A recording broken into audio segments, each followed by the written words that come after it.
Hey, welcome back to my channel, guys. Today we're going to do a short little video. I've had kind of a run of some lengthy ones, so I want to do just a quick little pop in and pop out video. Recent mail day.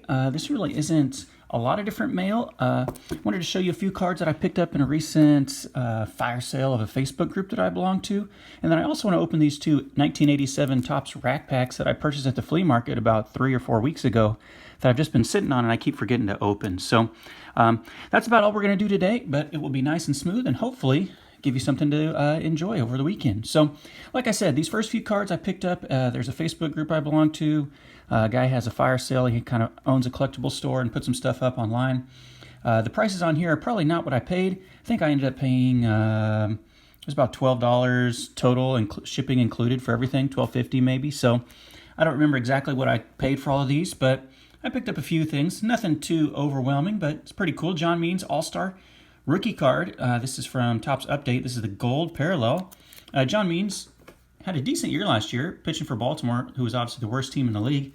But he did all right, and he's kind of from my area. I think he's from the Midwest, so I picked up John Means. A couple of these Bowman Platinum prospect cards, Prismatic Prodigies, kind of a subset.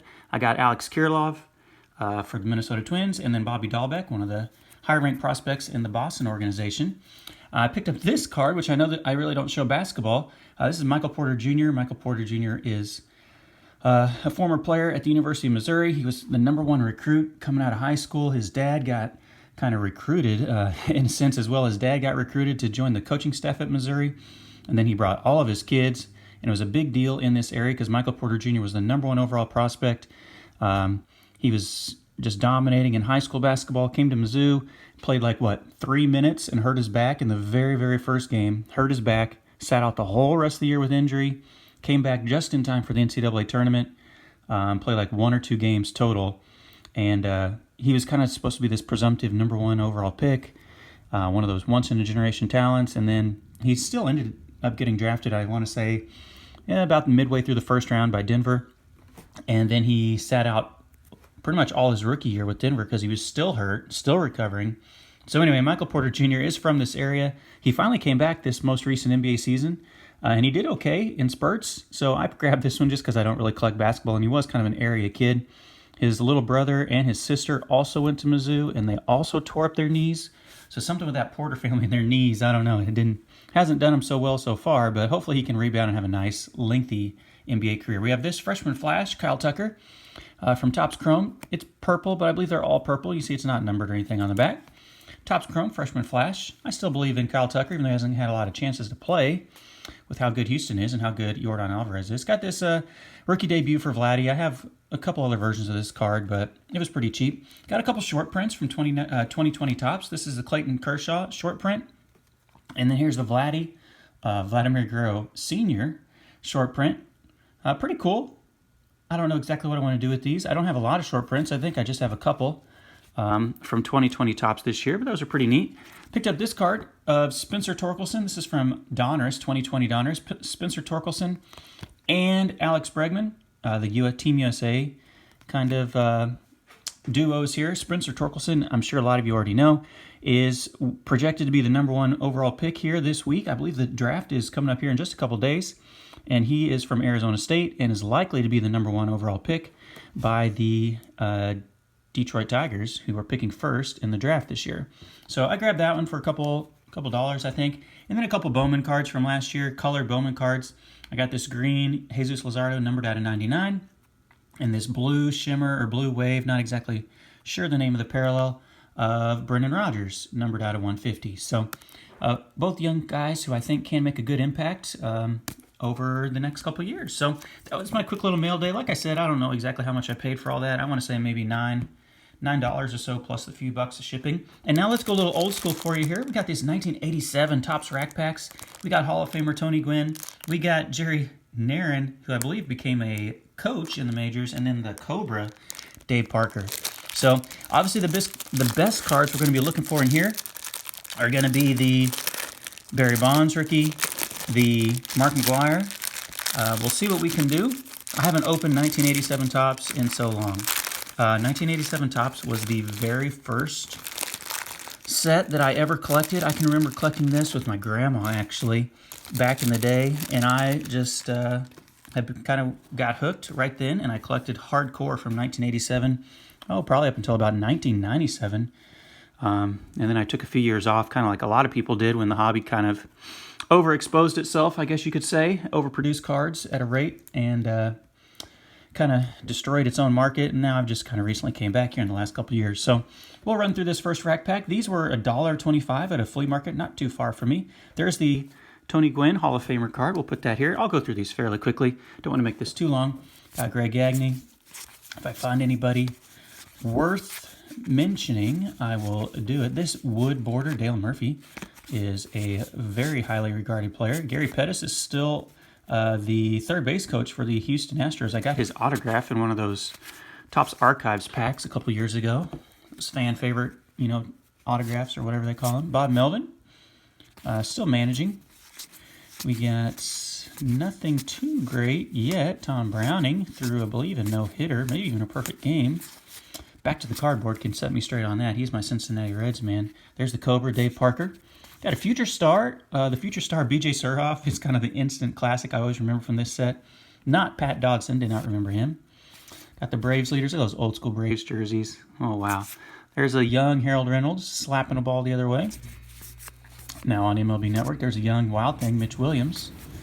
The classic checklist, Billy Beane. This is the same Billy Beane, the Moneyball Billy Beane, right? This is the Billy Beane, general manager of the Oakland A's. That's a pretty cool card. I don't think I ever remembered much about Billy Beane. He was drafted in the first round and never really panned out. You can see his averages over here. Never really hit above, well, he hit 280 at Jackson, and then he hit 284 at Tidewater, and then 294 in Toledo, but could never really get it going on the major league level. But still, as his career has gone from the playing field to the front office, he's definitely made his name in Major League Baseball for some of the innovations that he was behind and has been given credit for with Oakland. So I'm going to keep that one on screen. We'll open up this last one, and then that should be it. So I didn't see the McGwire. I didn't see the Bo Jackson. That's the other good one in here, the Future Star Bo Jackson. Didn't see the Barry Bonds, so now I'm struggling to get this thing open like I've never opened a rack pack before.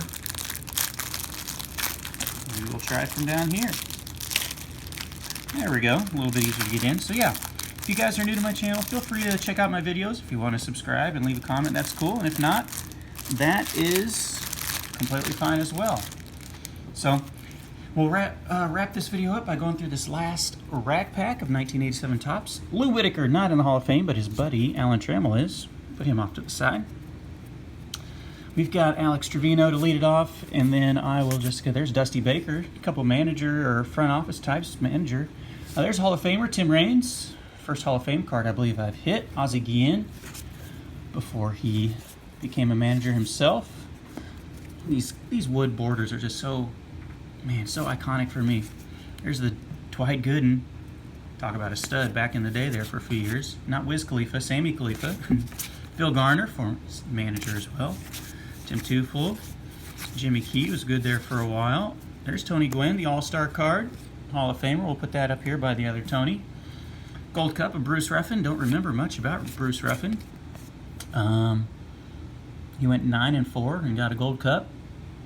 Okay. 146 innings. Todd Worrell, a good reliever back in the day. Billy Joe Robideau. Come on, does this guy have to be from Louisiana with a name like that? I mean, am I just being silly?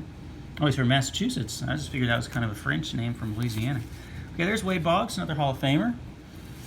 Oh, there's the McGwire. Okay, not bad. Does appear to have a little bit of a indentation right about here. You can kind of see it if I get the light shining on it. That is the McGwire, and it's not bad with centering. Surface, just that one little spot right here. I really don't know if you can see it that well. Maybe right up there. The back of it, centering, got this little spot right here on the 533 for his slugging percentage in 1986 with Huntsville. But overall, that's not too bad for a McGwire. So he did hit the Big Mac. I'm going to put that one right here. Cover up Dusty Baker. Sorry about that, Dusty. Well, you know what? Let's give Dusty his love. Let's put it up there. There we go.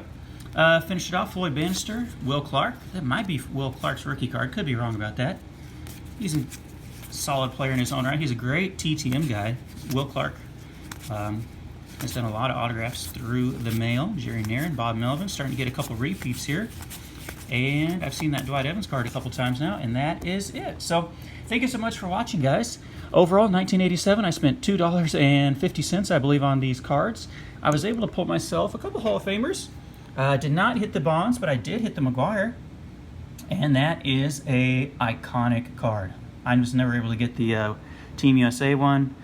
So this was always my best McGwire that I was always able to have as a kid. So a little walk down memory lane there. Thank you so much for watching, guys. Appreciate all the support, and I will catch you all in the next video. See ya.